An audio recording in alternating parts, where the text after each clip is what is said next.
Hello, I'm doctor Keerthi Kiran. I'm a consultant physiotherapist. ఈరోజు నేను headaches గురించి చెప్తానండి. హెడేక్స్ చాలా రకాలుగా చాలా చెప్తారు. లైక్ మైగ్రేన్ అంటారు, క్లస్టర్ హెడేక్స్, సర్వైకోజెనిక్, కొన్ని ఇడియోపతిక్ అంటే రీజన్ అది ఏంటో కూడా తెలియదు, హెడేక్స్ వస్తూ ఉంటాయి. సో నా ఎక్స్పీరియన్స్లో మా క్లినిక్కి చాలా హెడేక్ కేసెస్ వస్తాయి.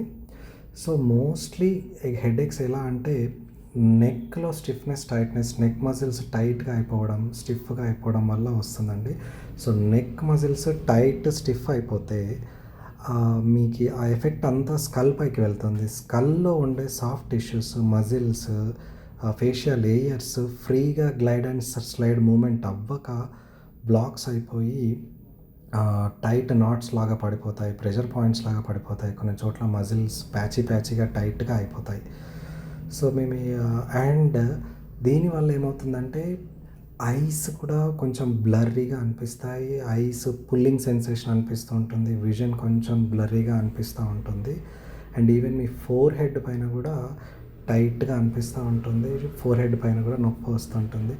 ఎలాగంటే మీ చెవుల దగ్గర, ఫోర్ హెడ్ పైన, ఐస్ చుట్టూతా, మీ మ్యాండిబుల్స్ దగ్గర, మీ స్కల్ వెనక భాగంలో, మీ స్కల్ సైడ్స్కు అన్ని చోట్లలో టైట్గా అనిపించి ఆ పర్టికులర్ ఏరియాస్లో మీకు కొన్ని స్పాట్స్లో హెడేక్ అనిపిస్తూ ఉంటుంది.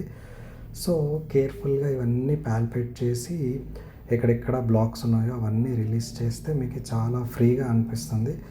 సో ఇలా రిలీజ్ చేసుకొని ఎక్సర్సైజెస్ చేసుకోవాలి. సో ఎక్సర్సైజ్ చేసుకుంటే మీ నెక్ టైట్నెస్ తగ్గుతుంది. ఈవెన్ మీ స్కల్ పైన ఉండే సాఫ్ట్ టిష్యూస్ కూడా ఫ్రీగా అయిపోయి మూమెంట్ ఉంటుంది. Thank you.